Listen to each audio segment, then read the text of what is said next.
dos pais no atendimento de crianças.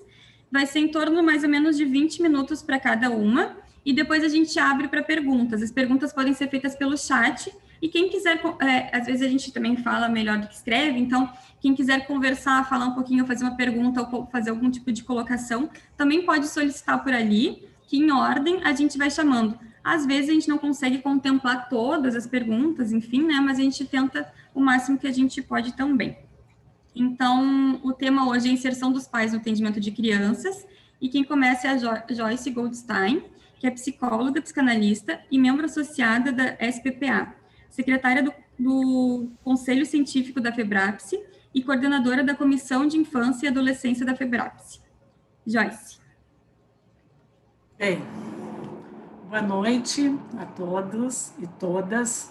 Inicialmente eu queria agradecer a Renata pelo convite, a Lisiane, que está hoje coordenando, e a todos da Clínica Horizonte, que, como eu já tinha dito para as gurias, eu tenho admirado muito, porque assim está com uma rica, aliás, vem desenvolvendo uma rica produção, né, através das quintas de vocês, através da revista, através de todas essas questões científicas que vocês estão aí desenvolvendo. Então, assim, parabéns e um agradecimento pelo convite, por eu participar desse momento, né?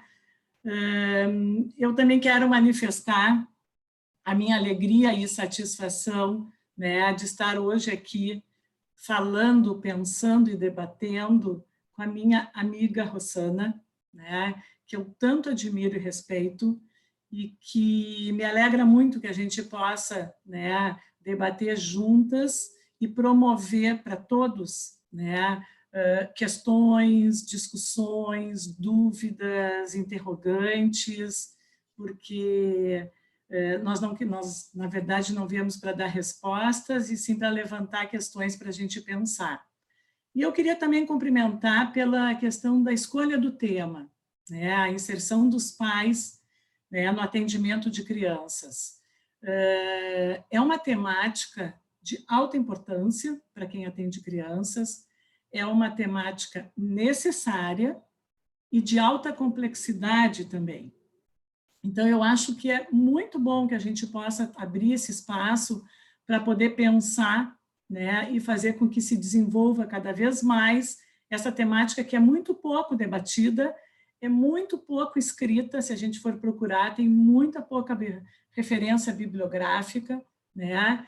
Então, também fico agradecida e feliz por participar de uma temática, né, que para mim também, né, tem muitas questões. Eu tenho um texto que eu vou tentar ler de uma forma coloquial, devagar, para que vocês possam me acompanhar, e qualquer questão no final, se não me acompanharam, a gente volta a falar, que eu dei como título Pais em Campo. A ideia de estar em campo é uma ideia de estar em movimento. Então, vocês já começam a ter uma ideia de como é que eu penso a inclusão dos pais, né? É uma inclusão em movimento. Desde que os psicanalistas se interessaram em trabalhar com crianças, de alguma forma, o papel dos pais no tratamento de seus filhos tem suscitado questões e discussões fecundas para a psicanálise. Eu vou levantar algumas questões que eu tenho me deparado na minha clínica para que a gente possa juntos discutir. Qual é o papel dos pais no tratamento psicanalítico de crianças? De que forma que eles podem participar? Que tipos de intervenção nós, psicanalistas, terapeutas, podemos utilizar? Podemos interpretá-los? Ou nossa atuação fica restrita em escutá-los? Ou devemos assumir uma atitude de orientação tipo pedagógica? Questões para irmos pensando. Desde os primeiros trabalhos psicanalíticos com crianças, se destaca a preocupação, se a gente for pensar, se destaca desde os primeiros trabalhos a preocupação a respeito do lugar dos pais no atendimento da criança. Então, eu vou fazer um brevíssimo panorama do desenvolvimento da psicanálise infantil, para que vocês também possam acompanhar como é que eu fui pensando e vendo que é uma temática que não é nova, mas é uma temática que vira e mexe, ela pouco se desenvolve. Então, a gente começa com Freud, que nos trouxe a sua única experiência de psicanálise de criança através do seu famoso texto Análise de uma Fobia de um Menino de 5 anos, né, o nosso pequeno Hans. É a primeira tentativa de tratar uma criança por meios psicanalíticos. Isso foi em 1909. Então, foi uma análise através do contato exclusivo com o pai da criança. O Freud confiou o tratamento ao pai de Hans. E para Freud, era a tarefa combinada de analisar e educar que criava condições para a aplicação da psicanálise. Depois de Freud, a primeira psicanalista a se interessar pela prática clínica com crianças foi Hermine von Hug-Helmut. Ela foi pioneira no trabalho com crianças, é uma psicanalista austríaca, e ela acreditava que o tratamento analítico deveria ter uma influência educativa bem definida. Após a morte trágica de Hermine von Hug-Helmut, para quem quiser pesquisar, ela foi assassinada por um sobrinho que ela analisava, o terreno da análise de crianças foi disputado por Anna Freud e Melanie Klein. A transferência passava a ser o centro da discussão entre elas. A questão levantada era se as crianças reproduziam uma nova edição de sua vida amorosa com um analista ou não. Anna Freud e Klein deram respostas antagônicas para essa questão, deixando, desde lá, a comunidade psicanalítica dividida entre uma e outra. Anna Freud, ela não acreditava em poder estabelecer com a criança uma relação puramente analítica, propondo um período inicial de preparação ao treinamento. Então, para a criança entrar em tratamento, tinha que se preparar e treinar para a entrada. Ela pensava que as crianças tinham dificuldades em estabelecer uma relação transferencial com o analista, visto que os pais da realidade tinham uma influência ainda muito forte. Essa era a justificativa dela. E ela pautava o tratamento numa vertente pedagógica através de orientações aos pais.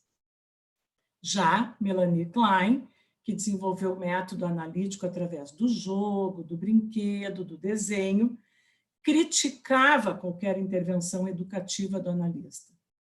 Trabalhava principalmente com o inconsciente, conferindo uma importância quase que exclusiva aos processos internos e dedicando-se à exploração fantasmática infantil.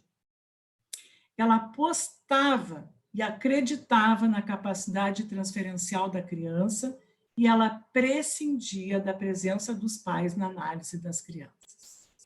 O contato com os pais, para ela, deveria centrar-se em explicações básicas sobre os significados e os efeitos da análise, e intervenções de caráter mais ativo somente quando a criança se encontrava em risco real ou quando o ambiente cometesse com a criança erros grosseiros.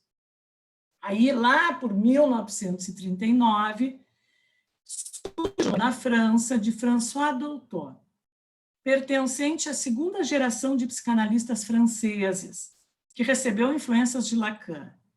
Dolto concebia o tratamento de crianças centrado na escuta do inconsciente, e ela incluía a posição parental no tratamento, sem pensar sobre a ótica educativa.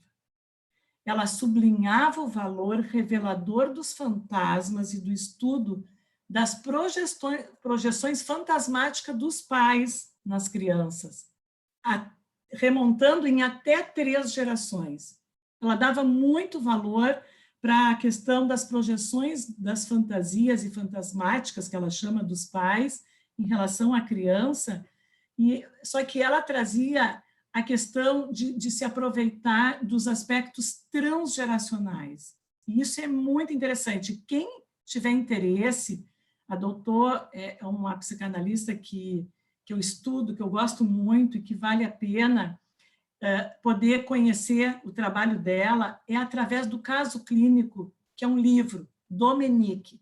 É o caso clínico Dominique, que é de um adolescente, onde ela mostra como é que ela trabalha em relação à inclusão dos pais no atendimento de crianças. Então, é uma sugestão e uma dica que eu dou, porque ali aparece realmente, ela remonta essas 3 gerações.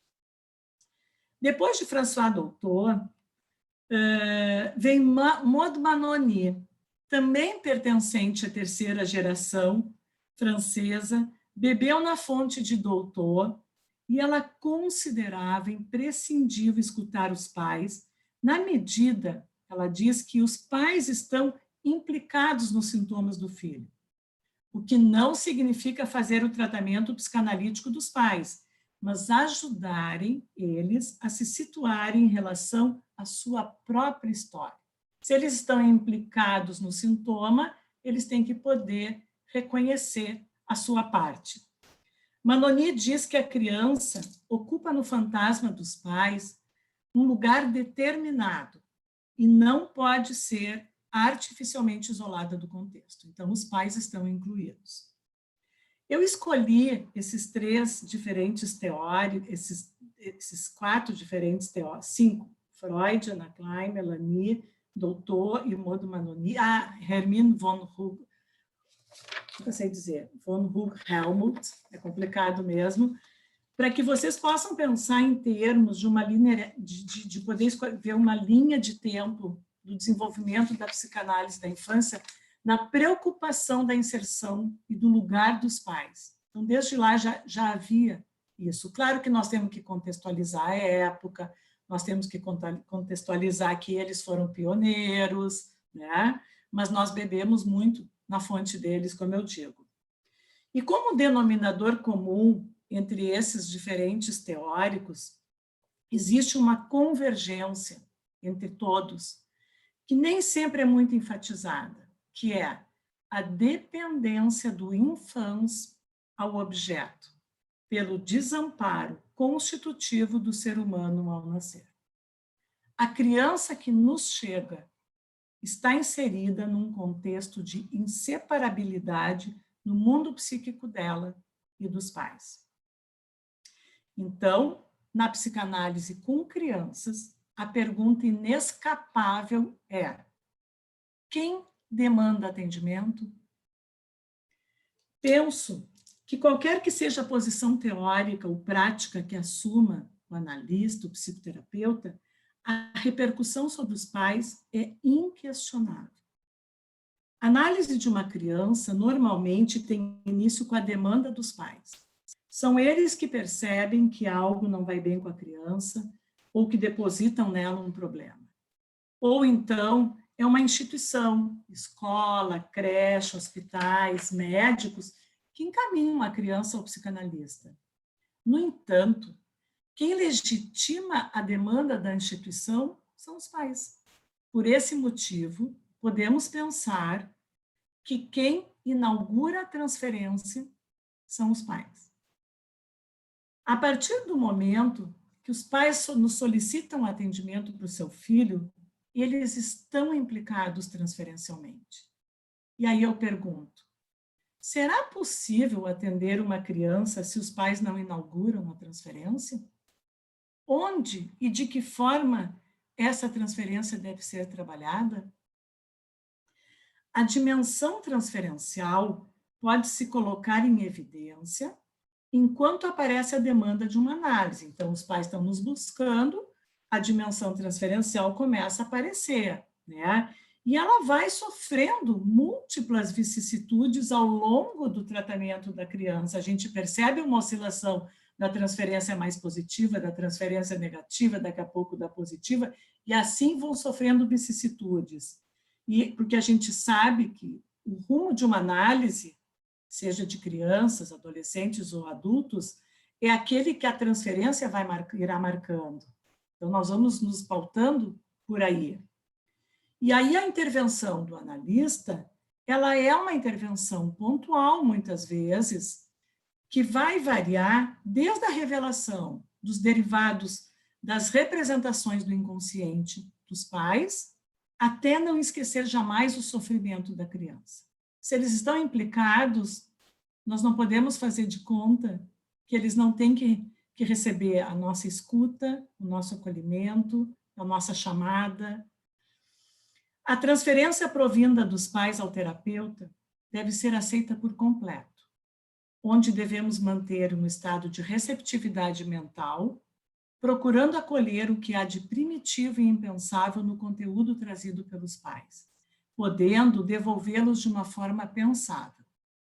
Isso quer dizer que não se trata de buscar no tratamento uma restituição conforme a demanda dos pais, mas abrir espaço de reflexão e de trabalho psíquico, proporcionando a amplitude da consciência e da percepção.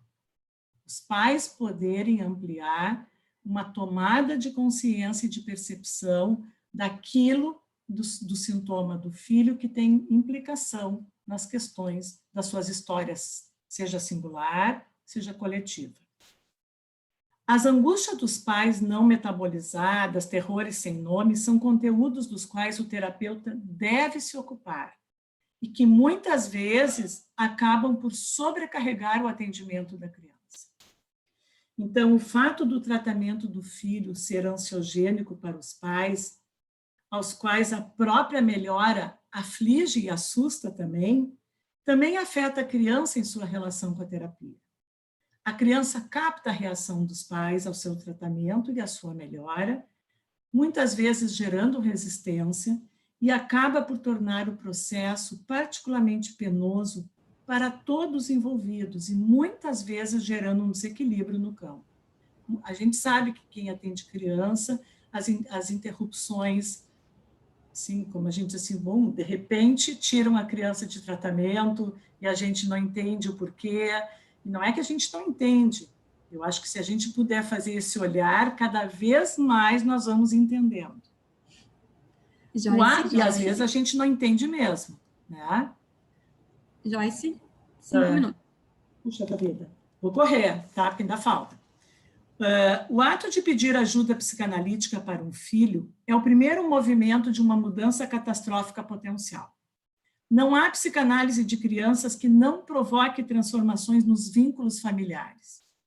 E essas necessárias mudanças psíquicas dos pais são critérios para o término da análise também. Então, assim, nós podemos dizer que o filho ilumina e denuncia. Com as variadas formas de perturbação psíquica, também as sofridas perturbações psíquicas dos pais. Então, assim, deixa eu ver o que eu posso pular aqui. A complexa relação pais-filho está marcada na psicanálise de crianças pela presença real dos pais. Nós os conhecemos, com eles é feito um contrato de uma análise e com eles contamos para sustentá-lo. É importante sublinhar que o psiquismo em construção das crianças encontra-se fortemente atado à fantasmática parental, que é isso que eu estava dizendo da implicação dos pais da fantasmática no sintoma da criança. Aí eu queria apresentar para vocês esse livro, que é O Lugar dos Pais na Psicanálise de Criança, que é onde eu vou me pautar agora, que Ana Maria Sigal, ela vai dizer que as crianças costumam fazer sintomas naqueles lugares em que se tornem insuportáveis para seus pais, e isso os deixa em situação embaraçosa, de mal-estar, uma vez que denunciam algo que deveria ficar mascarado.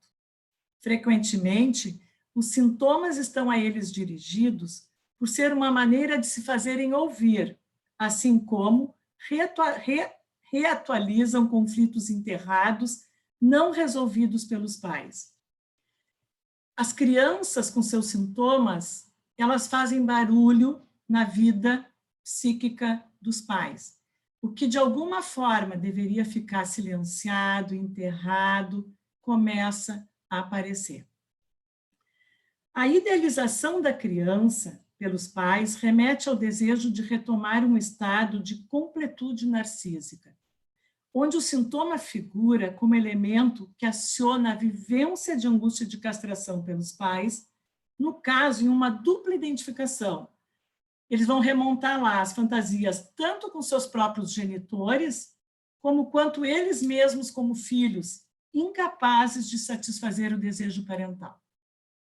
E quanto a essa questão da idealização, uma coisa importante de trabalho com os pais é poder ter a função de auxiliá-los no processo de luto dessa criança idealizada, para, enfim, viabilizar a vinculação com o filho real.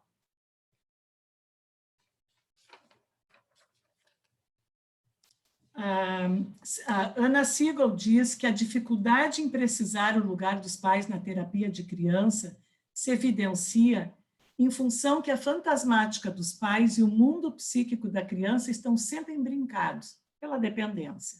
Existe uma sobreposição ou uma superposição na formação da subjetividade entre a dinâmica psíquica da criança e dos seus progenitores. Mas tem algo que nós temos que ter em mente. O foco permanece sendo a criança, é com ela que se dará o trabalho de análise, mas não impede que o discurso dos pais ajude a encontrar caminhos perdidos. O trabalho com os pais é um trabalho conjunto, e eu digo para os pais dos meus pacientezinhos, o trabalho nosso é em equipe, mas sempre visando ao tratamento da criança. Deixa eu só fazer mais algumas, eu estou pulando, né? Então, por exemplo, assim, ó, muitas vezes, quando o tratamento da criança não está respondendo à demanda dos pais, quando aparece uma ameaça ou se boicota o tratamento, quando eles interrompem o pagamento, começam faltas e atrasos, a quem se interpreta? Com quem que se trabalha nessas circunstâncias? Eu penso que oferecendo um espaço de escuta aos pais, e até muitas vezes interpretando-os, é que será possível continuar o trabalho, não pelo sintoma que por vezes deslocam na criança, mas porque eles estão implicados no sintoma que atuam na transferência. Outras vezes, por exemplo, um outro exemplo é o convite da entrada dos pais para a sala de atendimento, ele é pontual, né? Por exemplo, quando a criança, ao longo da sessão, pede para sair, para mostrar o seu trabalho que está fazendo para a mãe, para o pai, na sala de espera. Então, assim, dentro desse contexto que eu estou falando, né, a minha conduta sempre, claro que a gente tem que pensar, nós temos que entender que a gente tem que ter um olhar singular para cada caso, mas a minha conduta é convidar a mãe para entrar na sala de atendimento, né? Pois eu entendo que se a criança está mostrando para a mãe, possivelmente algo novo vai ser posto a circular. E o trabalho no campo analítico se instaura de uma outra forma. Então, nessas condições de oferecer uma escuta aos pais, uma palavra, um gesto, um tom de voz, um jogo com os pais, eles mostram-se como se fossem restos diurnos, tal qual nos sonhos, a partir dos quais a criança vai poder fazer novas construções. Então, os pais, com a sua presença, na sua fala, eles vão se oferecendo como restos diurnos que a gente possa utilizar. Então, para finalizar, eu estou pulando, e depois eu posso responder que tem toda a questão, né, do que aciona nos pais a questão fantasmática, que tem a ver com todo o recrudescimento do que estava enterrado, que é a problemática da relação edípica e da angústia de castração. Porque, com toda essa idealização da vinda de um filho, eles também têm toda uma ilusão de que esse filho ele vai dar todo um contorno de completude narcísica, continuando abafando todas essas questões que todos nós, mortais, temos medo de nos haver, que é com a castração. Então, para finalizar, eu queria dizer assim que todas essas questões que eu tô levantando, né, não significa, claro, algumas eu pulei, mas não significa que se deva escutar os pais em detrimento da criança. visto que há algo dela que faz com que se situe. A criança, ela de alguma forma, ela também se situa, né, dessa forma frente aos pais, diante da angústia, da ansiedade, da perda do amor. Então, muitas vezes, as crianças também se colocam nesse lugar que os pais estão colocando as crianças. Por fim, ao lidar com os pais no tratamento psicanalítico infantil, nós, psicanalistas, devemos ter clareza do que pretendemos ao proceder o atendimento junto aos pais, evitando atuações, bem como atuações, eu digo muitas vezes quando a gente fica com raiva dos pais, quando a gente conta transferencialmente, se perde em alguma situação. Então, assim, evitando atuações, bem como cuidando para não perder de vista a questão de que é a criança, primariamente, o paciente de cujo sofrimento o terapeuta se ocupa. Embora seja necessário, ao meu ver, abrir espaços para a entrada de outros discursos e para o acolhimento das angústias dos familiares. Eu finalizo aqui e eu deixei para o final para dizer que o debate de hoje, porque eu sei que eu vou me emocionar, eu queria dedicar à minha professora Marlene Araújo, minha mestra, supervisora, minha amiga, que faleceu segunda-feira de Covid, psicanalista da Sociedade Psicanalítica de Porto Alegre, que me ensinou e me disse o seguinte: Joyce, se tu sabe quem é o teu paciente, todos os personagens do mundo da criança podem entrar na sala de atendimento.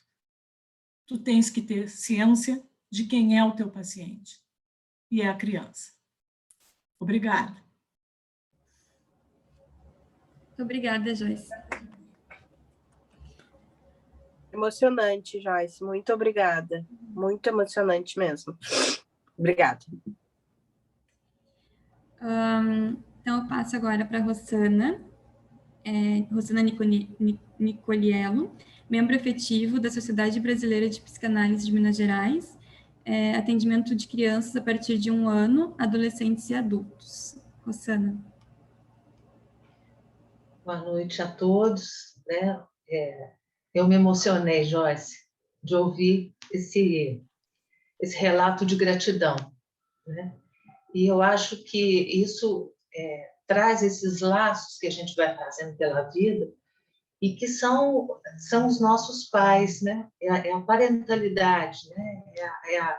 A vivência parental que é possível, né? Tem aquela expressão, mães são muitas, né? Pais também. Queria agradecer a vocês por terem me chamado, né? Renata, Lisiane. A gente tem que tirar leite de pedra, né? Então, o Covid nos deu a oportunidade de fazer esses intercâmbios, né? Então, eu estou aqui em Minas Gerais, né? Podendo estar com vocês aí em Porto Alegre. Então, eu, mais uma vez, agradeço. Eu vou compartilhar, eu decidi falar, né, a respeito de alguns pontos, né? O texto da Joyce é riquíssimo, né? Eu vi aqui no chat um convite para publicar, acho que realmente merece, né? Então, eu fiz assim, eu trouxe, na verdade, algumas ilustrações de assuntos que ela abordou, para a gente complementar. Espera aí que não entrou aqui, não. Para variar, eu e a tecnologia.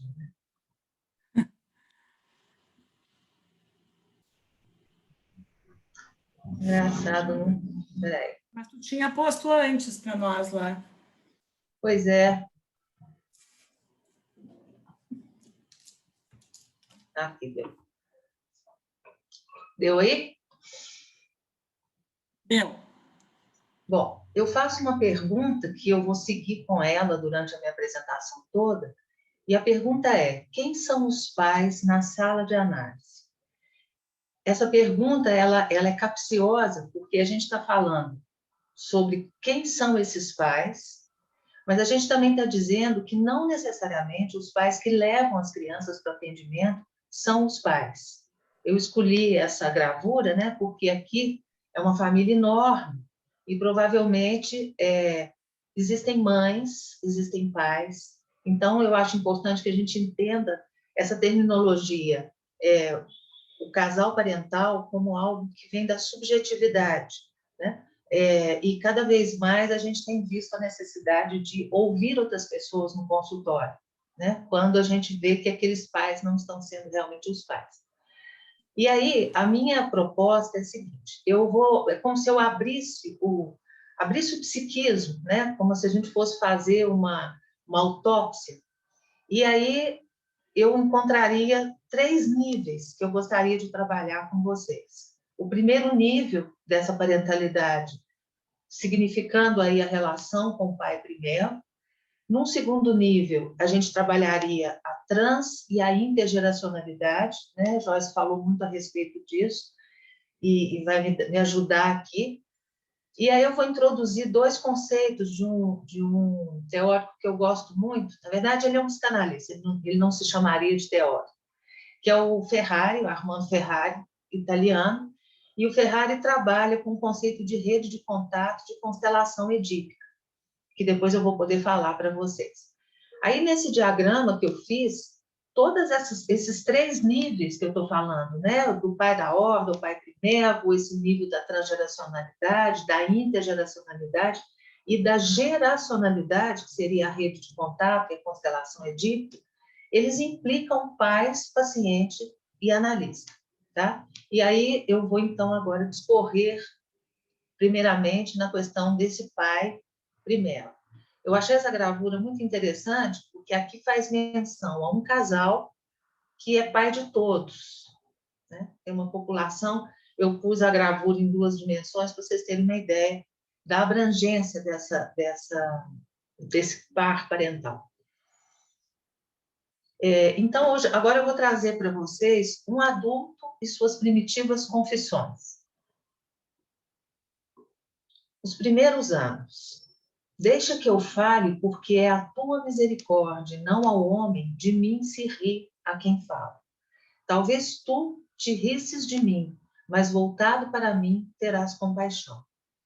A única coisa que eu sabia era mamar, aquietar-me com os afagos, chorar as dores de minha carne e nada mais. Depois também comecei a rir, primeiro dormindo, depois acordado. Isso disseram de mim e eu creio, porque o mesmo acontece com os outros meninos, pois não tenho a menor lembrança dessas coisas. Pouco a pouco, comecei a dar-me conta de onde estava e a querer dar a conhecer meus desejos a quem nos podia satisfazer, embora realmente não o pudesse, porque meus desejos estavam dentro e eles fora, e por nenhum sentido podiam entrar em minha alma. Esse negrito é meu, porque eu achei essa colocação muito significativa da relação do bebê, né, da criança com os pais. Por isso, agitava os membros e gritava sinais semelhantes aos meus desejos, os poucos que podia e como podia, embora verdadeiramente não se lhes assemelhasse. Mas, se não era atendido, ou porque não me entendesse, ou porque o que desejava me era prejudicial, eu me indignava. Com os adultos, porque não se submetiam. Com os livres, por não quererem ser meus escravos. E de uns e de outros me vingava chorando. Mas minha infância já morreu há muito tempo, apesar de eu continuar vivo. Que há de lembrar o pecado de minha infância, já que ninguém está diante de ti limpo de pecado, nem mesmo a criança cuja vida conta um só dia sobre a terra? Quem nos recordará? Acaso alguma criança ou menino de hoje em quem vejo o que não me recordo de mim? Tenho vergonha, Senhor, de ter que juntar a vida que agora vivo naquela idade que recordo ter vivido, na qual acredito por ter ouvido dos outros, por vê-lo assim em outras crianças, embora essa conjectura mereça toda a fé. Porque as trevas em que está envolto o meu esquecimento a seu respeito assemelham-se à vida que vivi no seio de minha mãe. E, finalmente, ele diz, daqui se segue que o que é inocente nas crianças é a debilidade dos seus membros infantis, não a alma. Esse paciente, né, entre aspas, que eu trouxe, é Santo Agostinho, e ele escreveu isso em... Deixa eu ver aqui, acho que eu pus aqui atrás, mais ou menos 378 a 380 e poucos depois de Cristo. E eu já sabia alguma coisa da história de Santo Agostinho e da relação dele com Santa Mônica. E aí, lendo o livro Confissões, que são 2 volumes, onde ele fala da infância à idade adulta. O que eu me dei conta, que é isso que eu queria trazer para vocês, da questão dessa parentalidade primeiro, né?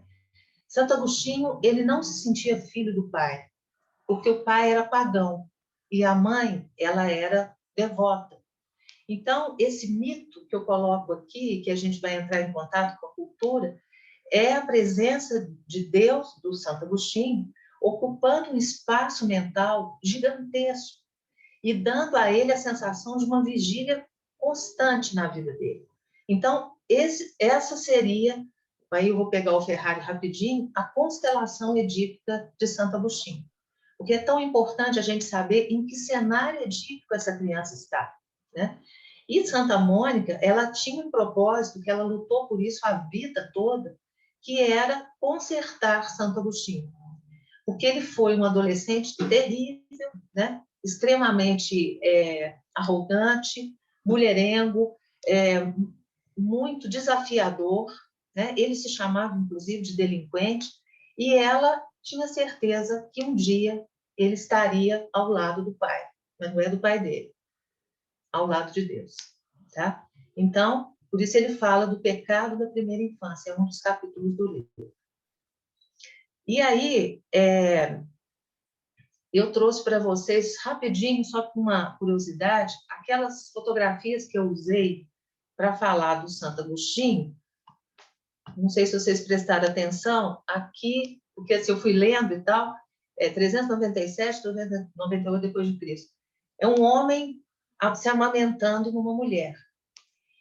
E é interessante porque essa mesma cena aparece aqui de um outro modo retratada, que é um homem, uma mulher e a criança ali, né? Então, aqui a gente tem cena primária, constelação edípica, o lugar da criança na relação com os pais, mas, na verdade, esse quadro, juntamente desse outro aqui, conta sobre uma história de um homem que foi preso e que ele foi condenado a morrer à míngua, sem poder se alimentar. E aí a filha ia até a cadeia e ela era revistada, ela chegava com o bebê e ela encontrava o pai e amamentava o pai, para que o pai não morresse. Quando descobriram essa história, ele acabou sendo perdoado pelo sacrifício feito pela filha de encontrar um outro lugar na constelação edípica de amamentar o pai. Eu achei isso tão forte, assim. E esse Hans Sebald Berran, ele é que retratou essa relação nesses quadros. E aqui é o retrato de Adão e Eva, também falando sobre a relação parental, tá? Olha, a cobra é o que menos apavora, né? Porque tem um terceiro aí, né? Um cadáver, né? Vamos dizer assim, um esqueleto. Bom, agora eu vou para um outro nível da relação parental, um outro nível de constelação edípica. E o Ferrari, eu já vou aqui falando de uma vez, por que ele chama de constelação? Porque ele acha que a novela edípica ou o complexo de Édipo não é capaz, na sua forma de colocar, de dizer... O Ferrari é muito corporal, então ele teve necessidade de trabalhar a figurabilidade do Édipo, que seriam as estrelas no céu e cada uma delas tendo conexão umas com as outras. Isso é a constelação, né? Que não tem nada a ver com aquele trabalho de constelação edípica, é apenas um conceito, né, que ele utiliza.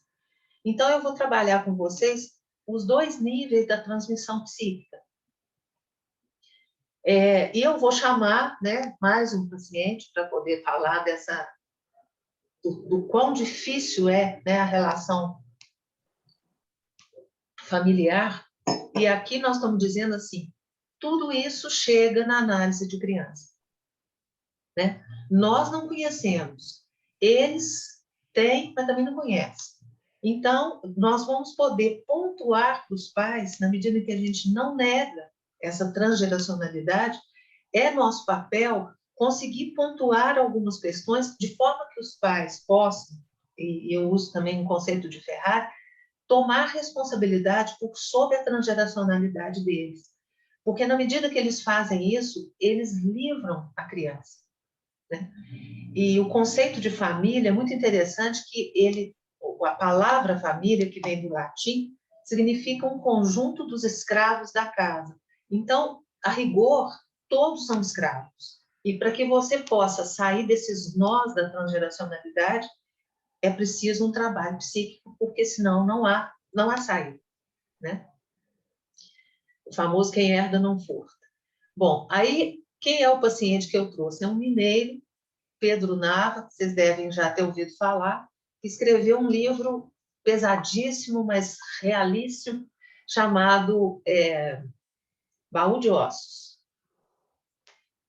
Então, ele vai dizer o seguinte: o seu conjunto familiar, jugulado por várias regras, mandamentos, cânones, convicções, tradições, preceitos, normações e complexos, para não rebentar também, precisa do antagonista, do bode expiatório que receba as misérias de todos, que assuma e transborde, meu ato faz mesmo, em atos, intenções e os desejos mal formulados de todos. A criança pode estar nesse lugar, né? É isso que a gente tem que perceber.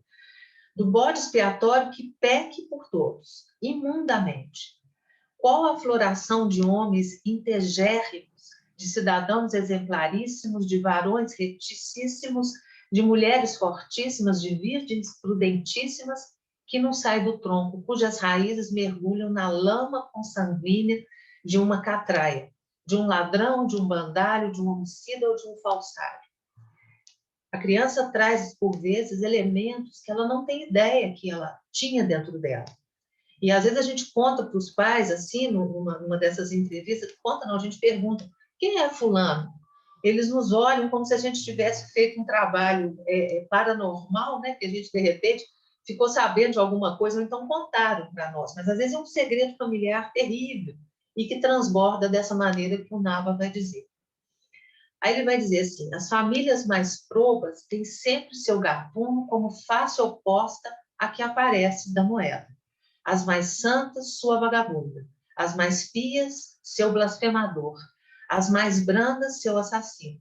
Quando se supõe que não tem, e que esconderam, escamotearam, exilaram ou suprimiram a testemunha do Senhor. E seu cadáver lá está, guardado e fedendo no armário do fariseu. O meu está aberto, com suas prateleiras à vista. O Pedro Nava, ele é daqui de Belo Horizonte e ele escreveu sobre a família. Então, de vez em quando, aqui no consultório, essa transgeracionalidade transborda. Porque a pessoa fala assim, pois é, não sei o quê. Ah, sabe aquele livro do Pedro Nava? Pois é, meu pai conhecia o pai dele. E aí lá vem a história, né? Porque ele vai falar da história do pai.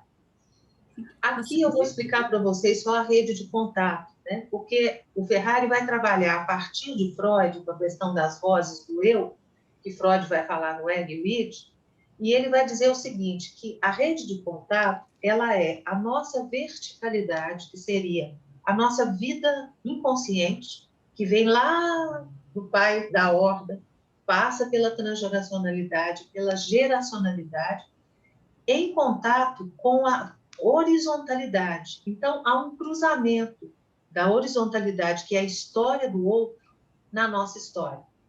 E, nesse caso, nós, analistas, nós não estamos livres, né, dessa constelação edípica que se reedita no consultório e que nos convoca para fazer parte desse lugar. E o que o Ferrari vai dizer? Oi? 5 minutos. Ah, tá. Ele vai dizer que existe uma conexão desses nós, conexão que a gente faz com o outro e que forma a nossa rede de contato, tal qual a constelação edípica, tá? Bom, aqui eu vou pular, porque senão eu não vou conseguir chegar onde eu queria chegar no terceiro nível. Aqui eu vou falar sobre transgeracionalidade mítica, que vai cair na transgeracionalidade narcísica e na intergeracionalidade, que é a única possibilidade de mudança que a gente tem, tá? Quando há ação transformadora de toda essa herança do primeiro nível e do segundo nível.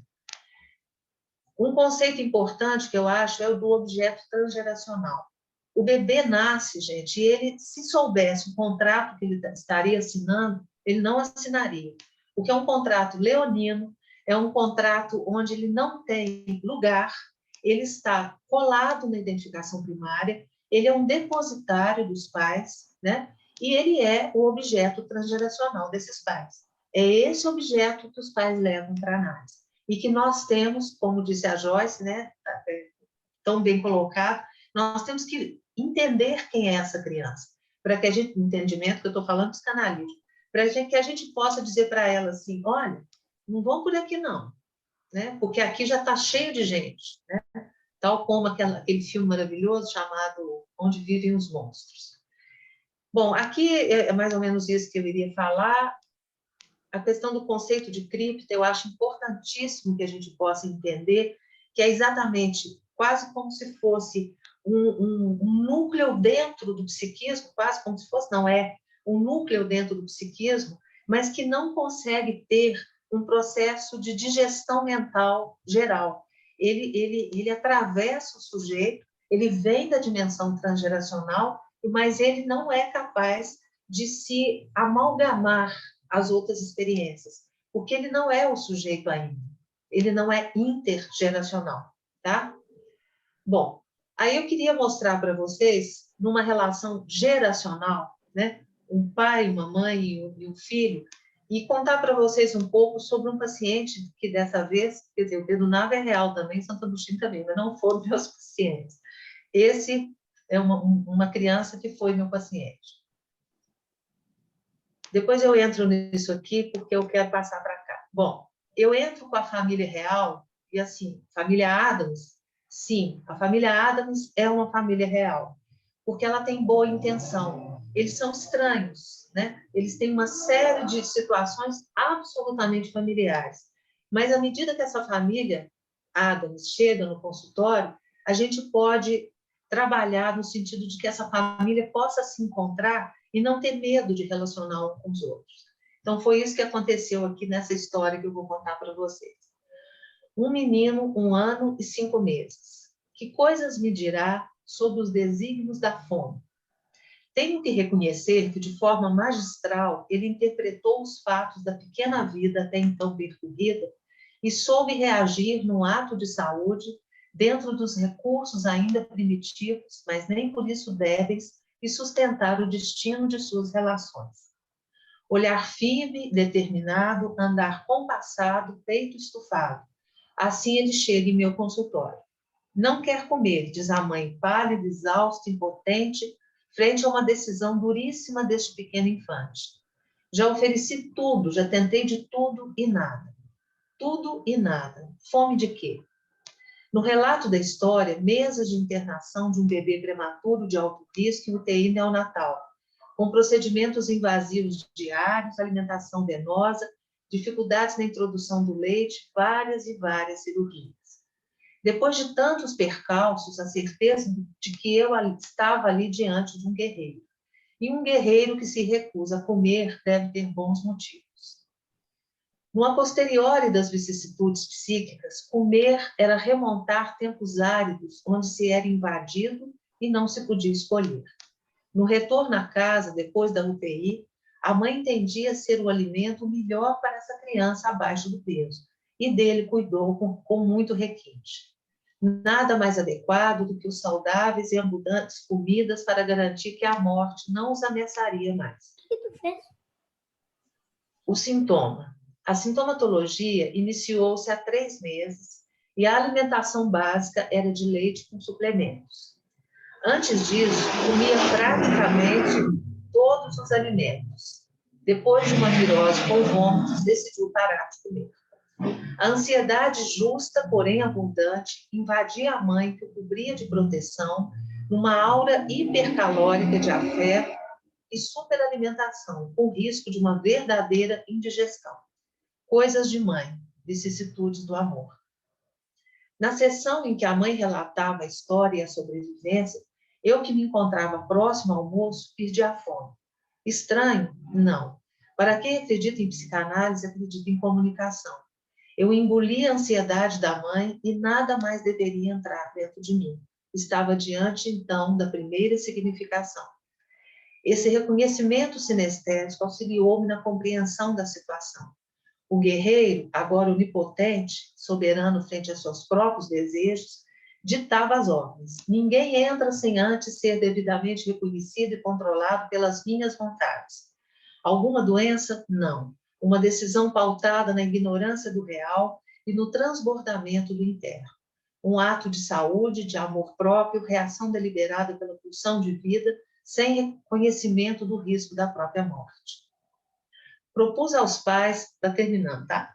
Propus aos pais que o atendimento fosse com todos juntos, a fim de entender a dinâmica dessa criança para com eles e, consequentemente, para com a comida.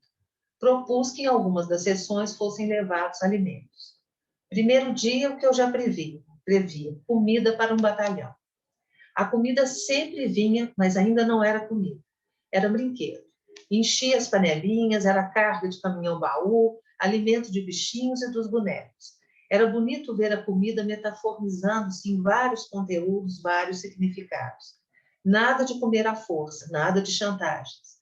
O pediatra garantia com suplementos que a criança mantivesse a saúde e então pudemos ficar mais tranquilos quanto ao tempo de permanência do sintoma. A sua relação com a comida era nomeada por mim e encenada para ele e para os pais, naturalmente de forma lúdica e descontraída. Isso resultou na possibilidade de que o objeto, antes persecutório, evoluísse para um símbolo mais plástico e passivo de criatividade. Atendi essa criança por poucos meses e rapidamente a alimentação foi voltando ao normal. Inicialmente, eu era a cobaia das comidas. Deveria experimentar tudo o que ofereciam a ele. A mãe me dava comida e ele me olhava, dava comida na boca. Bem, se eu continuava ali ilesa, era a comprovação de que o mal não era o ingrediente principal. Depois passou a me dar comidas. Mais adiante ele alimentou o pai e, por último, a mãe. Em casa, voltaram as comidinhas de comer com a mão, depois as papinhas, os biscoitos, os lanches deliciosos e, por último, a colher, a arma que era lança e voltou a ser objeto. Aos poucos, o comer passou a verbo simples e a ansiedade passou a ser ingrediente apenas do passado materno. Na última sessão em que estive com o guerreiro, acordamos que a mãe se manteria no atendimento, mas ele não.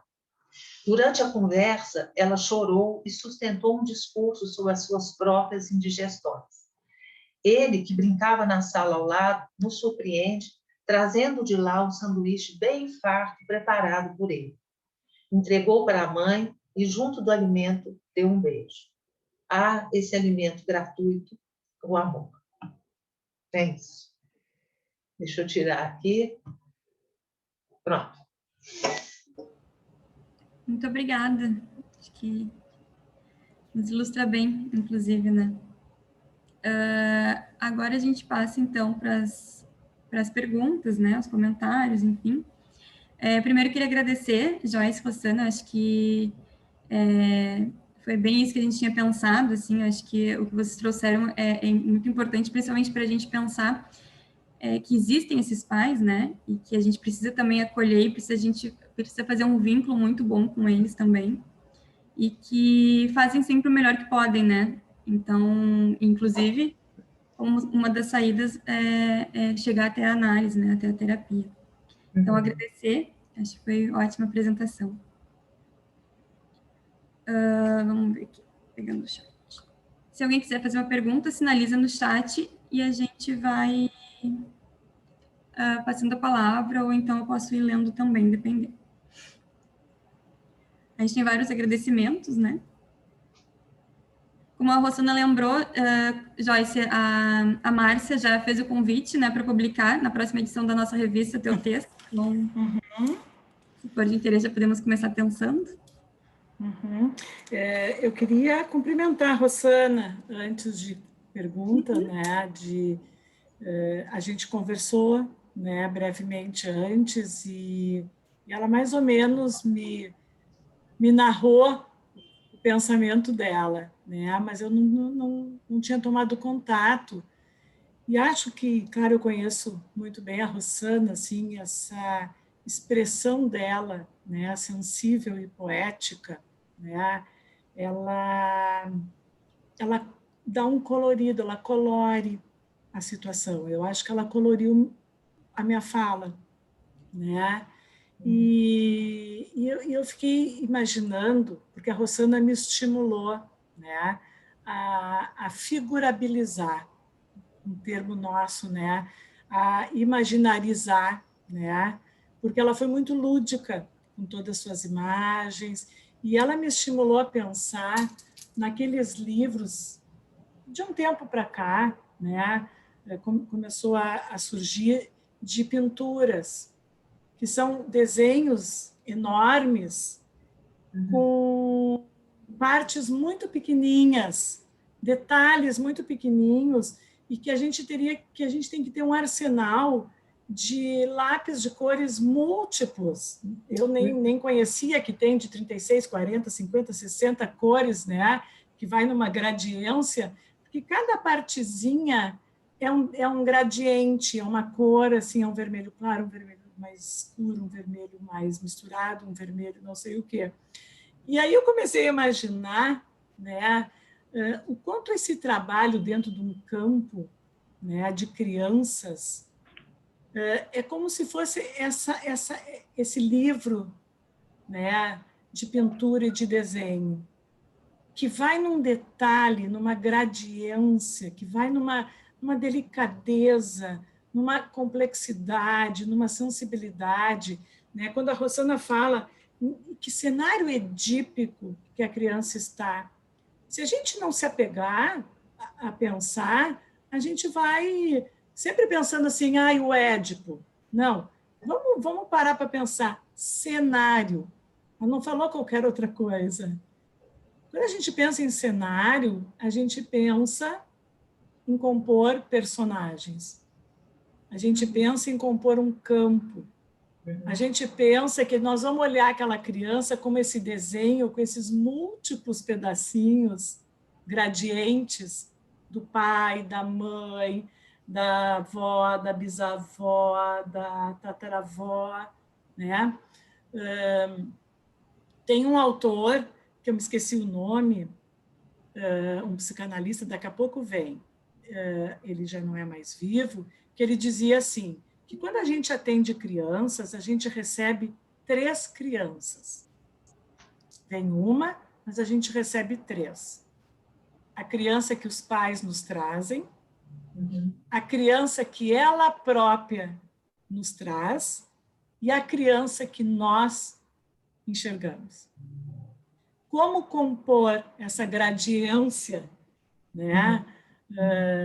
Dentro das nossas mentes, enquanto terapeuta, enquanto psicanalista, para lidar com tudo isso, essa complexidade que a Rossana trouxe na escrita dela, a gente poder pensar a questão dos mitos, o que é originário, né? Ela trouxe a história de Santo Agostinho, é genial, eu não conhecia. Né? É um tratado sobre o desenvolvimento emocional, né? Impressionante. Exatamente, assim, o pecado da primeira infância, onde a gente sempre teve uma ideia da primeira infância, assim como da psicanálise, o ouro puro, a primeira infância da ingenuidade. Mas, enfim, era mais para poder só dizer, Rossana, e te cumprimentar, né? Que me fez pensar muitas coisas. Eu também queria cumprimentar as duas, né? Quando a Joyce terminou de falar, eu abri o microfone e bati pausa, porque acima de tudo, me emocionei com a homenagem que ela fez a Marlene, né? Eu não conheci, muito pouco, na verdade, mas sei, assim, da importância da Marlene Araújo para a psicanálise de um modo geral e para a psicanálise de crianças e adolescentes aqui no Rio Grande do Sul, no Brasil, enfim. Sim. Mas são 2 trabalhos belíssimos, né? É óbvio que nós gostaríamos de ter os 2 na revista, sem dúvida. Então, quando vocês puderem, quiserem, enfim, a Márcia, que é uma das responsáveis pela revista, a Márcia Munhoz, fez o convite, mas, enfim, quando for viável, que vocês possam nos encaminhar, quem sabe, aí para o nosso segundo número. Essa frase que tu destacaste, Joyce, que a Rossana pontuou, né, que cenário de foi uma das coisas que eu anotei aqui, né, como uma outra que tu tinhas colocado, assim, de quem inaugura a transferência são os pais, né? Achei, assim, a gente vai ficando com algumas frases, e eu quero dizer para vocês, assim, da minha satisfação realmente em estar hoje retomando as quintas psicanalíticas com esse tema. A gente tem o grupo do WhatsApp que a gente fica coordenando o evento, então uma diz uma coisa, tal coisa, e é pouco, né? A gente comentou assim, tem 80 e tantas pessoas assistindo, tinham quase 100 inscritos, e acho que não é à toa, sem dúvida, né? Primeiro por duas profissionais maravilhosas, super experientes, e também pela temática, porque às vezes parece, né, que a questão da infância vai ficando de lado, é a prima pobre do atendimento de adultos, né? A prima pobre da psicanálise, não, mas, enfim, mas não é, né? E eu me deparei com isso agora, a gente organizando a jornada, até com alguns colegas psicanalistas, quando a gente ligou para fazer o convite, a pessoa me disse assim, mas é um infantil, mas eu não trabalho com criança, mas é um infantil, não é um infantil, né? Assim, aquela primeira resposta, e aí depois, né, a reflexão. Mas é o infantil, mas eu não trabalho com criança. Não, mas é o infantil da psicanálise. Sim, é o infantil, não, né? Então, assim, a gente está falando aqui do atendimento de crianças, sem dúvida, né? Mas o que vocês duas trouxeram, claro que também olhando para isso, para os pais, enfim, para questões técnicas, né? Mas a gente está falando de todos os nossos pacientes, não tenho dúvidas disso, né? Das crianças que todos nós recebemos diariamente, tenham elas 1 ano, 5, 20, 50, 70 e poucos, né? Todos nós atendemos crianças, entre aspas, né? Ou o infantil delas. A diferença é que talvez esses pais, os pais das crianças pequenas, vamos dizer assim, esses vêm junto fisicamente, os outros vêm junto internamente, né? Claro que a relação transferencial, a técnica, enfim, não é, né, essa minha questão, obviamente é outra, e precisa ser pensada, acho que vocês duas pontuaram muito bem, assim, né? Acho que merecemos outros encontros para seguir falando, porque é uma dificuldade. A gente tem vários alunos aqui assistindo, alunos que são da Horizontes, a gente tem outros profissionais assistindo vocês hoje, tem as gurias da fonoaudiologia que trabalham com a gente, da psicopedagogia, elas, no chat ali, nos grupos, elas estão encantadas com a fala, porque quem trabalha em fono trabalha com os pais, quem trabalha em psicopedagogia trabalha com os pais, né? Então, assim, a necessidade da gente seguir falando sobre isso. Mas, assim, eu quero mais uma vez agradecer e dizer da minha satisfação de trazer esse tema, que ele está totalmente ligado a toda a prática de todos nós, independente se a gente trabalha efetivamente com crianças, né? E que abre, assim, inaugura, na verdade, a retomada das quintas psicanalíticas e prepara esse nosso grande tema, que é o grande tema da jornada, o infantil de todos nós, né? Então, desculpa me estender, mas muito obrigada a vocês duas. Eu queria colocar uma questão a respeito disso, vi que tem uma pessoa perguntando também aqui no chat. A primeira questão, assim, eu me lembro quando eu comecei a fazer observação de bebês, eu estava fazendo um curso de metapsicologia freudiana com um grande psicanalista daqui de Belo Horizonte. E um colega disse para mim assim, Rossana, para que você está perdendo seu tempo estudando bebê, fazendo observação de bebês, querendo entender a mente primitiva do bebê? Eu fui escutando aquilo, primeiro assim, a gente tem que ter calma, né? Porque senão a gente responde de um modo que não é produtivo. Aí eu perguntei para ele assim, você já nasceu desse tamanho? Né? Um homem adulto, né? Aí ele falou assim, claro que não. Eu falei, pois é, eu estou tentando entender como que você era. Porque se você não tiver contato com a sua criança, você não está fazendo análise, né? Eu acho que é muito isso, né, que a gente vive.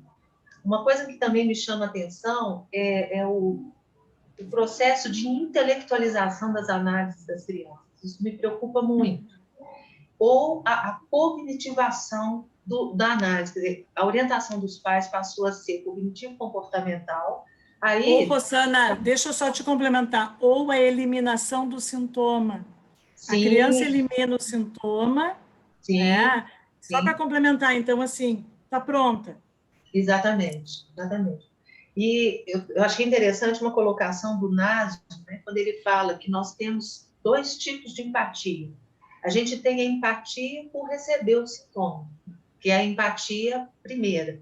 Depois a gente tem a empatia secundária, que é a empatia do meu inconsciente com o inconsciente do paciente. E aí é possível que haja análise. Ele chama, ele está dando um outro nome, talvez, para a transferência, mas é muito interessante porque ele diz assim, de uma paciente, fulana de tal, que é Raquel, que ele chama. Raquel chega ao consultório, ela e a menina Raquel. É ela só, mas dentro dela tem a menina Raquel. E no mergulho que ele faz nessa empatia secundária, ele enxerga a menina, né? Bom, a pergunta foi feita aqui se uma mãe, como é que é? Uma mãe com TDAH, que tem um filho com TDAH, qual seria a conduta? A gente tem que pensar uma diferença entre uma identificação que não é percebida, né? Por exemplo, às vezes os pais confessam com muita dificuldade, olha, ele não sabe, mas ele é exatamente como eu quando eu era criança, né? Claro que sabe, por isso que ele está repetindo. Então, esse é um tipo de identificação que a gente vai tentar fazer com que a criança possa entender assim, será que eu só posso ser assim? Né? Ela vai poder viver, se transformar, que eu acho que o processo é de transformação. Agora, quando a gente identifica no filho algo que a gente também tem, se a gente tomou responsabilidade por essa sintomatologia, a gente ajuda o filho. Se a gente acha aquilo abominável na gente mesmo, a gente não vai ajudar o filho. É muito essa questão, né? Não sei o que Joyce, né, pensa sobre isso. Eu não consegui ler todas as perguntas, mas, assim, essa questão, primeiro, o que me ocorreu, né? Nós pegarmos o termo, a terminologia TDAH, algo que nós também temos que cuidar com a patologização que as crianças são, né, aterrorizadas, assim. Então, as crianças, elas já dizem assim, por que tu está aqui? Porque eu tenho déficit de atenção e hiperatividade. Né? Então, assim, tem uma rotulação que isso parece antigo, de que a gente fala, mas isso persiste. Então, se persiste é que nem sintoma. É compulsão à repetição, então nós temos que parar para olhar.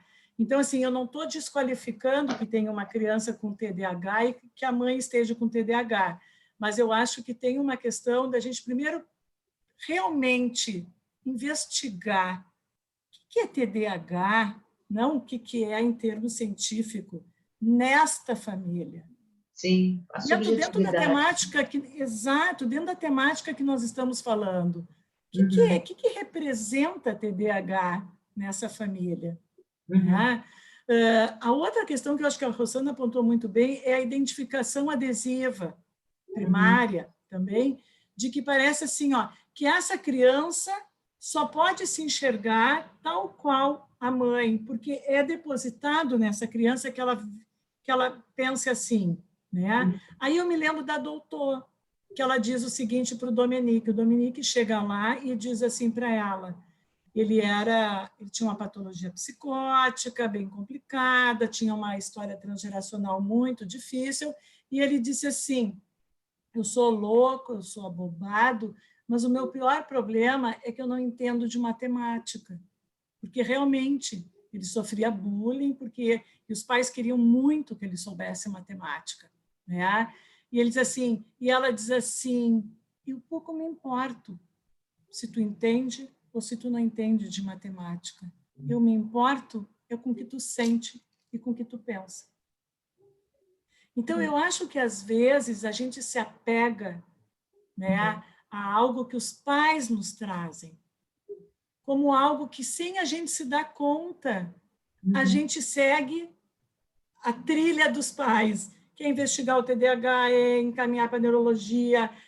Não que a gente não tenha que fazer isso. Quando a gente trabalha com crianças, nós temos que pensar em equipe multidisciplinar. Mas eu acho que a gente tem que desconstruir coisas que talvez, Renata, não sei onde é que tu está, né, nos quadradinhos, é o que tu dissesse, assim, ó, a infância... Estou aqui no quadradinho. A infância é o primo pobre da psicanálise. Nós temos obrigação de fazer uma transformação em termos de psicanálise de crianças e adolescentes. Sim. Nós estamos com geração nova, olha só, caras novas aqui nos olhando, pensando, nos escutando. Nós não somos a lei, longe disso, mas nós estamos propondo pensar sobre uma nova ótica. Né? E vivendo um momento... Né? E vivendo uma cultura e um momento, tem novas Não, configurações familiares, tem pandemia. Como é que Não, nós isso vamos quer atender dizer- uma criança hoje em pandemia, se não for, por exemplo, uma criança que eu atendo, que tá, ele só quer ser atendido no quarto dos pais, pulando em cima da cama com armas. Ele está comunicando coisas. Claro, Se claro. que eu estou ganhando em poder entrar na casa dele. Não só casa, mundo interno, mente. Casa real. Casa Então, real. nós também trabalhamos com pais reais. Bom, estou me estendendo. É bom Não, eu ia falar, dizer- né? Não, eu ia dizer, enquanto isso, a Lise pode ir fazendo uma retomada ali das perguntas, né? Mas, assim, eu ia dizer que o momento também, né? Se a gente não tratar, e aí eu acho que não é patologizar as crianças, mas se a gente não tratar as crianças agora que estão vivendo, todas as crianças, adolescentes, enfim, todos nós, mas as crianças que estão vivendo esse momento da pandemia, que adultos a gente vai ter, né? Ou que adolescentes a gente vai ter. Porque, na verdade, as colegas que estão aqui, eu sei que a Manuela está aí, que é fonoaudióloga, que trabalha com a gente na clínica, o que elas têm recebido de crianças de 2 anos e meio, 2 anos e 7 meses, que não falam absolutamente nada, e que muito a gente vê que é um prejuízo desse ano todo, né, de pandemia, claro, somado a outras coisas, mas, assim, é bem isso, como que a infância ou as crianças vão continuar sendo, entre aspas, né, desprezadas pela psicanálise. Eu sei que não são, mas acho que é um esforço grande que a gente tem que fazer. Queria fazer uma pergunta também para as duas aí, né? Isso que tu falaste agora, Joyce, das novas configurações. Tu sabes que eu sou muito interessada na questão da reprodução assistida, enfim, né? Quando a Rossana falou dos cenários edípicos, ou do cenário, já estou botando no plural, cenários edípicos, a gente realmente, não é exatamente uma pergunta, mas para estimular a discussão, a gente tem que pensar como isso vai se configurar mesmo. Por exemplo, um casal de pais, de homens, né, que fazem uma barriga de aluguel com óvulo doado. E que o universo desses homens, inclusive, nesse universo pouco tem figura feminina, né? E tem duas filhas, por exemplo, 2 meninas gêmeas. Como que a gente pode criar uma hipótese, né? Claro, e a gente sabe que a gente está falando em figuras, em algo simbólico, e não figuras concretas, mas, assim, sem ter, de fato, né? Porque não vai existir uma referência nunca de uma mãe. Não existe uma mãe, né? Enfim, para estimular só a discussão também. A Lise, desculpa, deve ter algumas perguntas aí, né? A Márcia gostaria de falar. Acho que a Márcia fala e daí depois vocês podem responder as duas. Boa noite, reitero a fala da Renata, e eu sou a Márcia Munhoz, uma das editoras da revista, então fica aqui o convite para as falas de vocês serem transformadas em artigo, porque de fato foram muito enriquecedoras. E também me emocionei muito, Joyce, eu fui aluna da Marlene, fui supervisionanda, pensei muito nela, ouvindo vocês e nessa noite, e acho que uma das coisas assim que muito me ficou de tudo que eu aprendi com ela foi a espontaneidade. Ela era uma pessoa muito espontânea e muito alegre, né? E acho que essa é uma marca muito importante para quem trabalha com crianças, né? Nós temos que ser espontâneos e também poder nos conectar com a espontaneidade dessas crianças, né? Então, isso eu aprendi com ela e levei e levo. E nas duas falas de vocês, eu pensei como isso é presente, né? Quando tu dissesse, não, mas a criança vai na sala de espera e traz a mãe para dentro. Isso é o espontâneo. Então, como a gente precisa poder olhar para isso e legitimar e favorecer uma escuta para que isso aconteça, né? E tu também, né, Rosana, quando tu dissesse, não, nós sentamos toda a família e brincamos de comidinha e ele me dava na boca e dava para a mãe. Então, assim, ó, eu acho que isso é o ouro do nosso trabalho com crianças, né? E isso fica, e isso nós tivemos aqui nessa noite. Então, fica o meu muito obrigada a vocês. Obrigada, Márcia. Eu queria colocar uma questão que a Renata trouxe sobre as crianças que não estão falando, né? Eu tenho ouvido também isso e é delicado porque muitas de nós não estamos atendendo presencialmente e faz muita falta, fica difícil de fato. Eu faço um curso com uma psicanalista de São Paulo sobre intervenção precoce, então ela estava falando do atendimento de autistas, que eles começaram a lidar com a tela como numa relação especular, não tinha outra, né? Então, eles só ficam entretidos se ela faz o mesmo movimento. E depois que começa essa coisa especular, aí dá para fazer um atendimento depois de semanas, né? O nível de angústia dessas crianças, de ter a impressão, né, uma impressão psicótica de que a analista estaria morando dentro do computador, porque muitos têm uma conexão com a televisão, né? E eu vivi uma situação de atendimento um dia desses, que eu estava atendendo uma paciente adulta, né?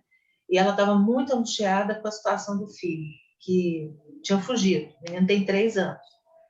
E aí o menino passou, né? Eu estou contando porque ela me liberou para contar. Né? Ele passou pelo quarto, né? Onde ela estava, que é o improviso de consultório, né? Atendimento virtual. E aí ele parou assim, e eu brinquei com ele, falei assim, você está bem? Tudo bem. Eu falei, fiquei sabendo que você fugiu. Aí ele falou assim, eu fugi porque eu queria ir para a escola, né? E aí ele sentou um pouquinho lá e tal, e eu falei com ele assim, mas a hora que você quiser sair, né, seria legal você, porque eu não vou interpretar aquela criança. Aí eu falei como mãe, né? Olha, a próxima vez você pede para a sua babá te levar. Ele falou assim, olha, eu sou um bebê, eu sou um pouco bebê, mas eu também sou um pouco homem. Ele me respondeu, né? Como é que eu entendi isso, né? Sem entrar no contexto familiar. As crianças hoje, no confinamento, elas perderam uma relação hierárquica com a família, porque a escola traz muito isso, né? A professora, o horário, os colegas e tudo. Então, tem lugares, não são todas as casas, mas a questão da falta de limite está trazendo também uma dificuldade muito grande dessas crianças conseguirem expressar o que elas estão sentindo. Nunca elas foram tão corporais, né? Joyce está falando eles estão endogâmicos, eles estão não podendo estar fazendo, né, a individuação e a separação necessária dos pais. Não é, então, porque eles estão dividindo pela parede só. Estão sendo separados por paredes. Exatamente. Né? Eu te interrompi, Rosana, desculpa. Mas não, é isso. Assim, eu acho que o que a gente está vivendo hoje, que é uma configuração que vai precisar de um tempo, que não volta assim, liga-desliga. Né? Eu brinquei com uma colega que eu falei, olha, nós vamos viver de novo as adaptações das crianças no ano passado, em fevereiro. Né? Porque eles estão doidos para ir para a escola, mas que escola é essa? Tem uns que não lembram dos colegas mais, é duro. Né? Então, essa configuração. E só uma outra questão, Renata, quando você trouxe sobre essas novas configurações, né? Os bebês de casais, de homens que têm uma barriga de aluguel, enfim, tem várias configurações, né? Vai dar trabalho, sim, né? Mas aí me fez pensar numa questão que é da modalidade relacional, porque na família, a gente vê as funções, né? Ou seja, que mulher tem dentro do pai, que homem tem dentro de uma mãe, né? E na adolescência, a gente vê a denúncia disso, né? Essa questão, por exemplo, de que a modalidade relacional daquela mãe o tempo todo traz para uma adolescente, né, para uma filha, que aquela mãe, ela é um homem, ela tem uma forma, ela tem um masculino muito mais presente dentro dela.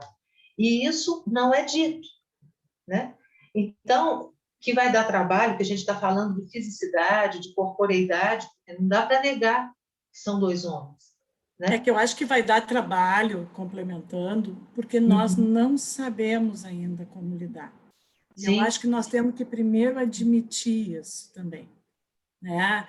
Que esse novo da pandemia e esse novo das novas configurações familiares e desse exemplo que a Renata trouxe, né? Ele não é novo na cultura, ele é novo para nós, psicanalistas, terapeutas, porque nós não temos trabalhos longitudinais ainda, nós não temos muita experiência, né? Então, assim, que a pergunta, acho que da Renata, que Édipo vai se dar, que cenário, não sei, eu não sei, então, assim, eu vou atrás daquilo que o Freud diz, caminha que eu vou ver o tamanho dos teus passos. Eu também tenho que conhecer o tamanho dos meus, até onde eu consigo, né? Porque senão eu vou encher uma sessão de teoria. De teoria é bacana. De teoria todos nós somos bacana, né? A questão é a gente poder se relacionar com aquilo que é novo, que nos assusta, que sai do nosso padrão, que a gente às vezes acha que não é psicanálise, que isso não vão ver e não vão dizer que eu estou fazendo psicanálise, né? E aí a gente talvez tenha que beber hoje um pouquinho na fonte do Ferenczi, que fala na elasticidade da técnica. Né? A gente tem que ir em busca de textos que a gente talvez, pelo menos eu falo em meu nome, que a gente abandona um pouco, né? Que ele diz que não importa tanto, né, o lugar do analista, né? Importa o quanto ele ele usa esse termo, afetando com a situação. Então, assim, porque senão nós podemos dizer que nós não precisamos de análise, que nós não temos as nossas tramas fantasmáticas, que meu Édipo está totalmente resolvido, a minha angústia de castração perfeita, não tenho medo de nada. Não. Né? Então, eu acho assim, ó, nós estamos falando de um cenário, que eu vou aproveitar de novo a palavra da Rossana, onde todos nós estamos implicados. Nós, os pais, e nós estamos implicados com não saberes. E é isso que vai nos dando conhecimento, experiência, né? Essa capacidade de não saber. Né? E Fiorini nos ajuda a entender, Renata, tu deve estudar Fiorini. A Fiorini nos ajuda a entender isso que a Rossana estava falando também, da questão das funções. Né? Então, uma mãe pode ter função paterna, um pai pode ter função materna, uma escola pode ter função materna, né? Um vizinho pode ter. Então, nós temos que sair daquele sistema patriarcal, hétero, normativo, que é assim que era. Édipo é assim. Temos que lidar com a castração. Qual é? Temos que saber desconstruir algumas coisas e ficar um pouco no vácuo. Só suportando, talvez, que a gente vai poder, né, fazer um contato de inconsciente com inconsciente, que é nosso com o paciente. Né? Sim. A gente tem mais algumas perguntas. Eu pensei em fazer mais 2 perguntas, vocês respondem, e aí já fazem os fechamentos, né? Para a gente ir se encaminhando, que a gente já está no horário. 9 horas já. Qual a melhor maneira de investigação da transgeracionalidade da criança? E a outra o atendimento de criança pode ser a possibilidade de um atendimento para essa família, levando em consideração as projeções fantasmáticas dos pais e as dificuldades desses pais em reconhecerem em si o sintoma. Eu queria falar sobre a transgeracionalidade, que é um assunto que me toca muito. Recentemente, nós tivemos um evento da Comunidade Cultura da FEBRAPS e tivemos a presença de um moçambicano chamado Vai se Rômulo apresentar Pereira. de novo em maio. Depois eu faço Ah, é? propaganda. Ele vai se apresentar em maio. Que bom, que bom. Ele tem um trabalho fantástico sobre a relação, que ele vai chamar de psicologia, porque lá em Moçambique não existe, né, escola de psicanálise, mas eles têm um atendimento, e me pareceu um atendimento bem interessante. O trabalho dele é a relação entre a psicologia e a medicina tradicional. Aí, o que é a medicina tradicional? É o curandeirismo, né? Então, o trabalho é de um respeito tão grande, e aí essa questão da transgeracionalidade. O curandeiro, ele já considera a transgeracionalidade muito antes da gente imaginar essa palavra, né? Por quê? Porque para ele existe uma constelação edípica. É uma constelação mitológica, primeiro, né? Que vem lá com todos os ancestrais. Depois vem a constelação edípica transgeracional, que são os antepassados, porque ancestrais não são antepassados, são duas coisas diferentes, né, para eles. E depois vem a geracionalidade, que é o meu pai, a minha mãe, no máximo lá o meu avô, 3 gerações, vamos usar do todo, né? E aí o curandeiro diz o seguinte, que na relação dele com o paciente, porque a medicina tradicional de Moçambique, da África, na verdade, ela já foi reconhecida pela OMS como fazendo parte de um arsenal de cura, né? Então ele diz assim, olha, na questão mitológica, nós estamos no mesmo patamar. Nas questões transgeracionais e geracionais, não, porque cada um vai ter, né, os seus antepassados. Então, eles fazem uma pesquisa. A pesquisa mitológica é tudo aquilo que eles acreditam, que é a cultura dessa medicina tradicional. E a pesquisa transgeracional, eles vão fazendo todo um processo de pesquisa mesmo. Eles querem saber do pai, o que ele sabe do próprio pai, e por aí eles vão pesquisando. Se a pessoa, por exemplo, tiver lá outras informações, tudo isso é material para que se possa entender o lugar da criança dentro dessa combinação, né, de personagens. E eu gosto muito da ideia assim, de que quando a gente está diante da nossa constelação, né, da nossa transgeracionalidade, é interessante que a gente se dê conta assim, eu estou como por exemplo, se eu estou num cinema e estou assistindo um filme, eu não faço parte do filme. Eu estou lá sentado lá na minha poltrona, confortavelmente, toda a confusão está acontecendo lá, mas eu não me implico com aquilo, né? A transgeracionalidade, ela não dá essa condição para a gente, de você ficar fora. Ela te dá a condição de você nem saber que você está dentro, mas você está implicado com coisas que você nem sequer imaginava, né? E se a gente pensar na psicanálise, nós temos, né, a nossa transgeracionalidade. Joyce hoje trouxe, né, uma pessoa da geracionalidade, mas a gente fala de Freud. Freud não nos conheceu, não nos conhecerá, mas ele está na nossa constelação edípica, né? É interessante quando essa pessoa faz a pergunta assim, como saber da transgeracionalidade? A criança traz, né? Porque a criança precisa dar nome, mas às vezes ela traz coisas que ela não sabia que ela tinha. E a gente, quando começa a perguntar para os pais, eles começam a se dar conta de que tem muita coisa que não ficou clara, né? Então, a questão da transgeracionalidade, eu me lembrei do Eu acho ótimo isso que tu está trazendo, Rossana, e acho que tu tem muita propriedade, né, para falar, porque tu estuda.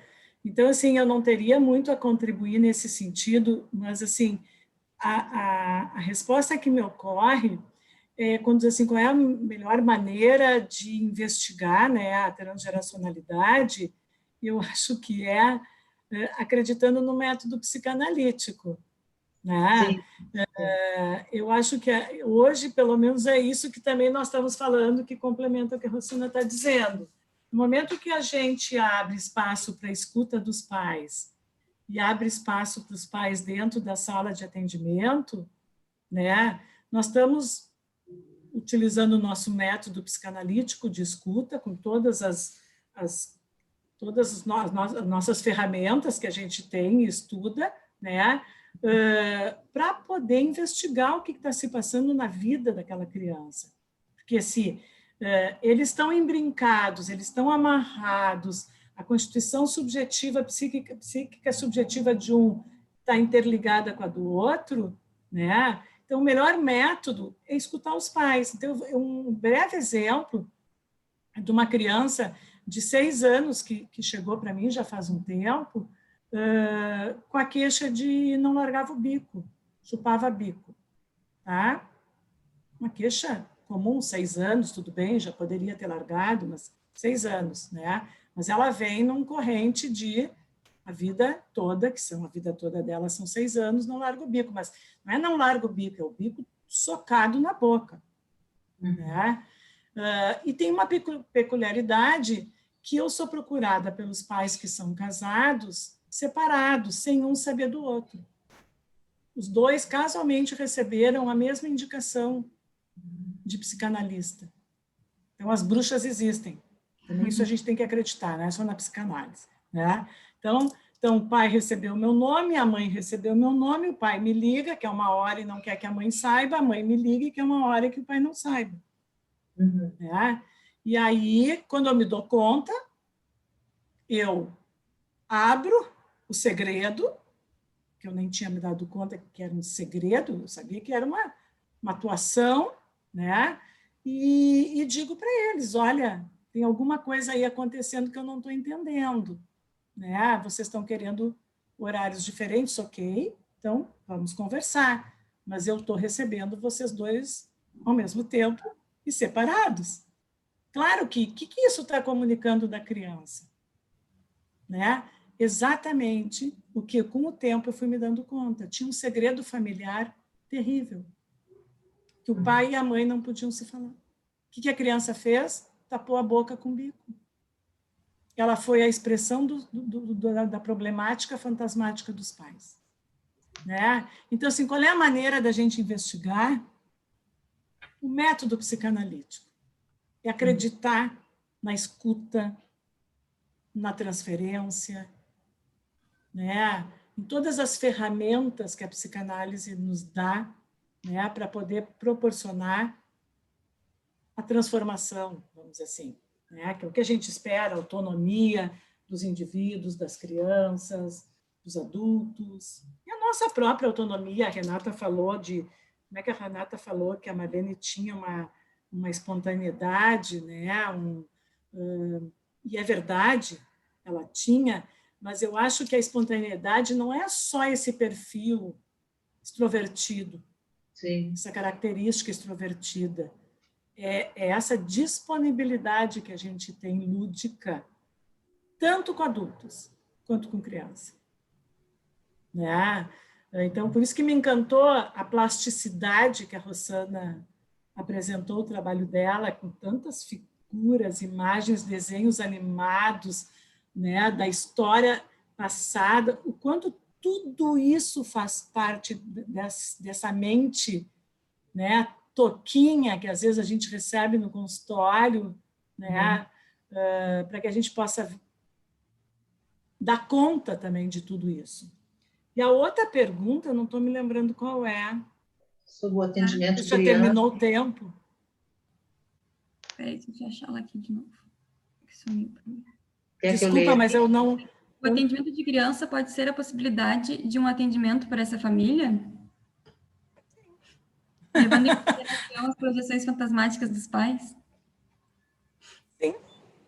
Eu acho que a gente pode, a partir do que vai desenrolando desse cenário, hoje eu estou usando a palavra Rossana, mas assim, nós podemos, né, trabalhar os pais dentro do atendimento de criança, sabendo que a Marlene deixou como legado, dentre tantas outras coisas que ela deixou, desde que a gente saiba quem é o nosso paciente. Tá? Então, assim, a gente vai botar os pais, a gente vai conversar, e pode acontecer da gente trabalhar com os pais e encaminhar os pais para atendimento individual, atendimento de casal, atendimento familiar, né? Então, assim, a gente tem que ter liberdade para poder transitar, né, diante de toda essa complexidade que tem. Mas a gente só vai adquirir essa liberdade, né, quando a gente experimentar ela. Então, a gente tem que ousar um pouco, a gente tem que arriscar, a gente tem que tolerar não saber, tolerar errar, fazer debates como esse, né, supervisionar, enfim, né, o que a psicanálise nos deixa e nos oferece. Tá? Então, para finalizar, eu já queria agradecer, porque eu sei que está na hora, você ainda vai responder, né? Mas para não ocupar, e dizer que sim, é um prazer, e eu me sinto super estimulada por mim, eu saía falando, né? E que também já é meu jeito e minha característica, né? Sou bem falante. Ó, obrigada à Clínica Horizonte, Renata, Lisiane, todos vocês, com as perguntas, se puderem depois nos enviar essas perguntas e a gente poder, né, dar um retorno, seria legal. E obrigada à minha querida amiga Rossana, né, que me ensinou muito hoje também. Eu me lembrei, contando um caso aqui rápido para ilustrar essa questão do reconhecimento que os pais, por vezes, não podem ter sobre a análise, porque aí eles vão ter que reconhecer muitas coisas dentro deles, né? E eu atendia há muitos anos atrás, essa pacientezinha, hoje ela deve estar com seus 40 anos já, né? Foi logo no início da minha... 40 não, 30. Era uma menina muito, muito doce, com muito medo do pai. E o pai dizia que eu estava fazendo um atendimento da filha que não servia para nada, porque ele não via motivo para a menina estar lá, que ele achava que essa história de psicanálise era uma grande invenção e que aquilo ali não era um tratamento, que ele estava levando porque senão a mulher enchia a paciência e então trouxe. Bom, essa menina ela era atendida antes de um outro menino, um quadro grave, uma criança psicótica, filha de um pai esquizofrênico, de uma mãe com oligofrenia, que morava com os avós. E o menino chegava meia hora antes do atendimento dele, porque a avó tinha que levar o outro neto, claramente esquizofrênico, para um atendimento com uma colega psiquiatra. Bom, sala de espera já é sala de análise, né? Muita coisa acontece ali. Aí, passado um bom tempo, né, eu chamei os pais, né, e eu pude perceber na transferência, né, o quão intimidador esse homem era. Aí ele chegou e falou para mim assim, olha, eu continuo achando que ela não precisa de terapia, mas eu vou ter que admitir que isso aí que vocês fazem deve resolver alguma coisa. Aí eu falei, olha, então, hoje eu ganhei um dia, né? Aí eu falei com ele, mas por que você chegou a essa conclusão? Ele falou, porque o menino que é atendido depois dela melhorou muito. Aí eu falei assim, e como você percebeu que ele melhorou? Ele falou assim, porque antes ele rosnava para mim, mordia a minha canela, pegava na minha perna. Ele não me... É impossível, eu não conseguia ficar na sala de espera e eu tinha que ficar para esperar, né, a menina.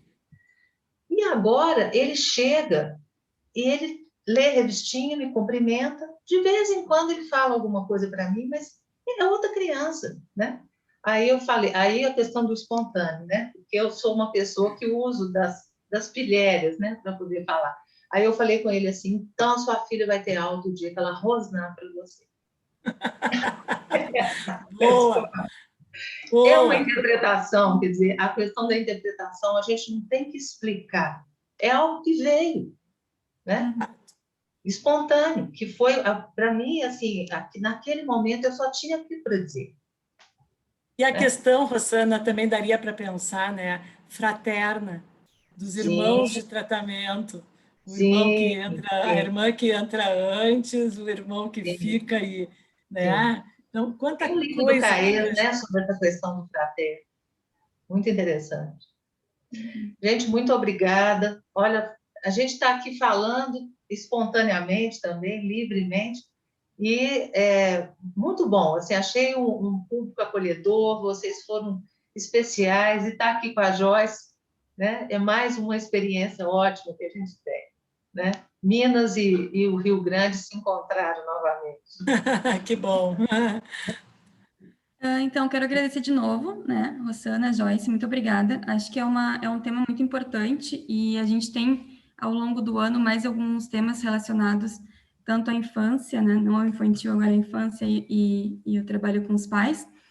Acho que foi uma ótima abertura para nossas quintas psicanalíticas, principalmente, e eu acho que ressaltar essa questão da pandemia e do isolamento é muito importante, porque tem outras questões também que a gente acabou não entrando muito, mas que também tem a ver com o fato de, com a criança em casa, os atendimentos, os pais também estão lá, né?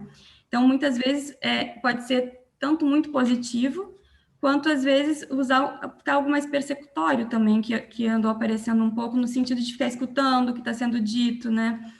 E depois trazer para a gente, mas isso a fulana fala, isso a fulana não fala, né? E em outros atendimentos, os pais entrarem, então, né, muitas vezes tem a resistência do consultório, mas dentro de casa acabar para conseguir auxiliar também as crianças menores, né, fazendo um vínculo maior também nos atendimentos, que são coisas que a gente pode pensar também de falar numa próxima quinta-feira, né.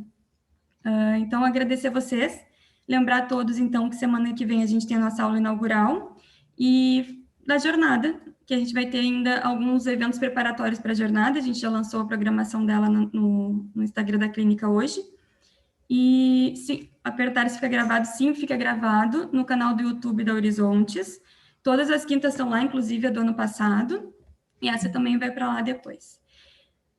Agradecer de novo, então, acho que por hoje é isso, muito obrigada a todos. Muito obrigada. Obrigada. Boa noite. Boa noite.